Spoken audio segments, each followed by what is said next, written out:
Just to get started, a brief background on myself. I'm from Mullavat, as previously mentioned.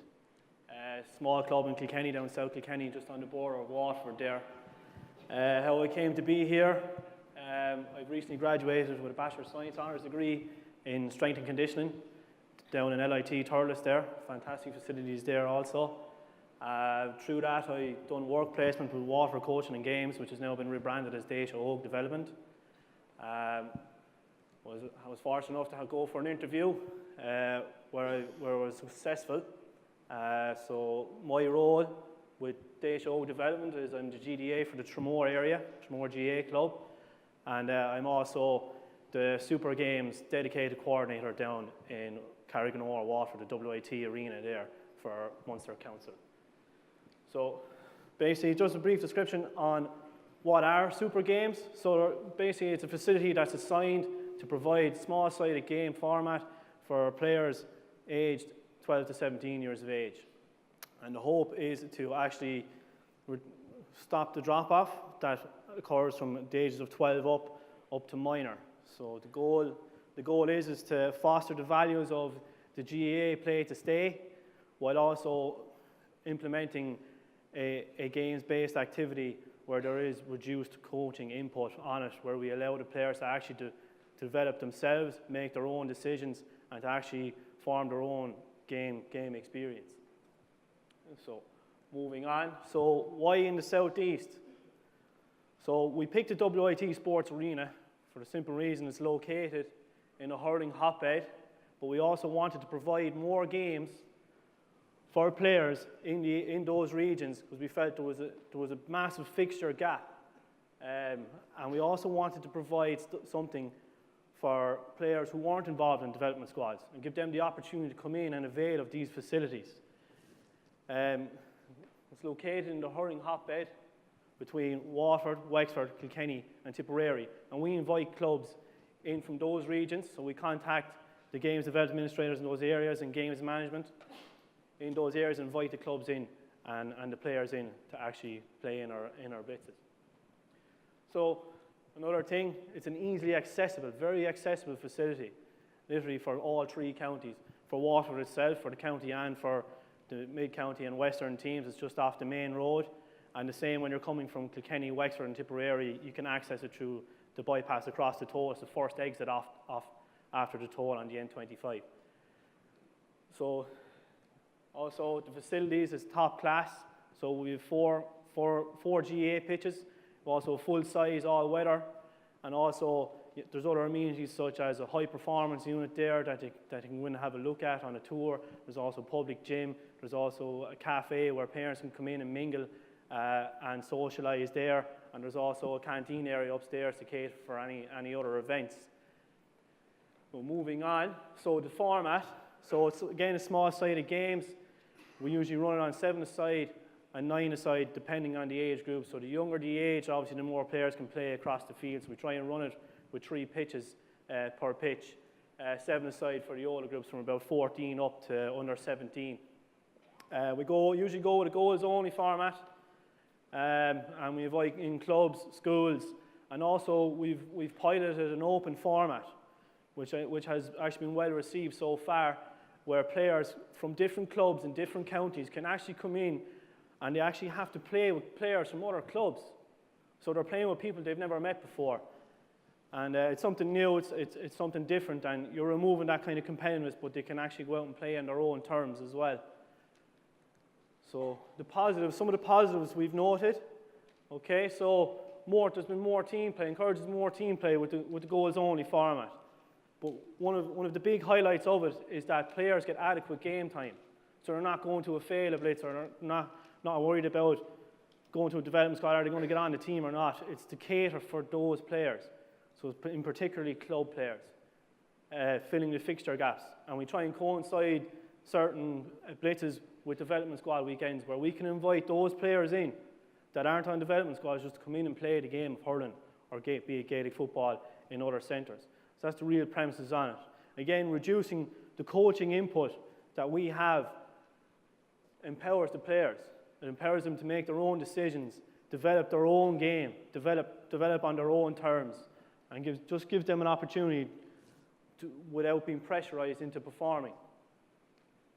And then, as previously mentioned, with the open format, it gives them an opportunity to actually go out and play with different players from across the 4 counties. So you could have a guy from Glenbarntown in Wexford playing with a guy from St. Oliver's in Waterford, or a guy from Passage in Waterford playing with a guy from Glenmore and Kilkenny. Especially on young farm, we just invite players in, we take players from the clubs.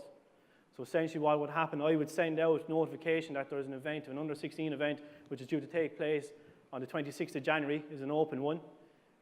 Players would come in from the different clubs. I will receive notification from the club that they're sending in a certain amount of players. On that day, I will have mentors that will come in, we'll divide up the players into different teams, and they'll go out and they'll play a minimum of 3 games.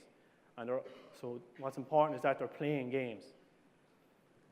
So other ones we also found, and one specifically, which I think is vitally important, especially in this day and age, and was previously mentioned about kids being stuck on mobile phones and on social media networks, is that this will actually create a social network outside of social media platforms. And that is the essential goal, that we get people talking again, people communicating again. Joe Brawley once said, he said it in 2017 in an article he wrote, that the GAA is based off socialism. It's a social entity, it's a community. We're all part of the one thing. And I think this is one way we can adhere to that and rekindle that socialism that we had before, and remove technology from person-to-person contact. Again, respect and enjoyment was also very important. Respect of your fellow players, yourself, the mentors, and also the referees on the day and the facilities you're using. And finally, enjoyment. So, core concept for all of this is that the goal is to create an environment that supports and maintains the participation of our games through enjoyment. And that is one of the play-to-stay values of the GAA. We want to stop the drop-off. We want to keep people playing as long as possible. We know from studies the benefits of physical activity has for your mental health and also social interaction. And through this, they're ticking 2 boxes: social interaction, physical activity, but also it benefits their mental well-being. And that's what this is about. This is about the well-being of the youth and keeping players playing in our games for as long as possible. And especially through long-term player pathways that we have in our clubs. The more players you have playing from underage, from under 7 up to under 17, the better chance you have of producing them at senior grade, so the benefit for your club in the long term. And hopefully in the future, they will come back and start coaching the underage. So we want to keep people part of the GAA for as long as we can. So obviously, going forward, upon several reviews, there will be a review of each event based on feedback from people and what we taught ourselves on the day.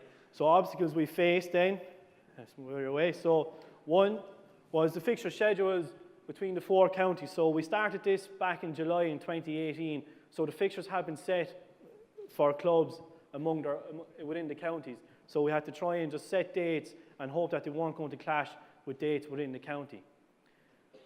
So one other one was cost. So we obviously have the cost of the use of the facility and referees, and we'd also usually give kids a lunch pack or maybe a slitter or something a token to say, thanks for coming lads, here you go on your way home.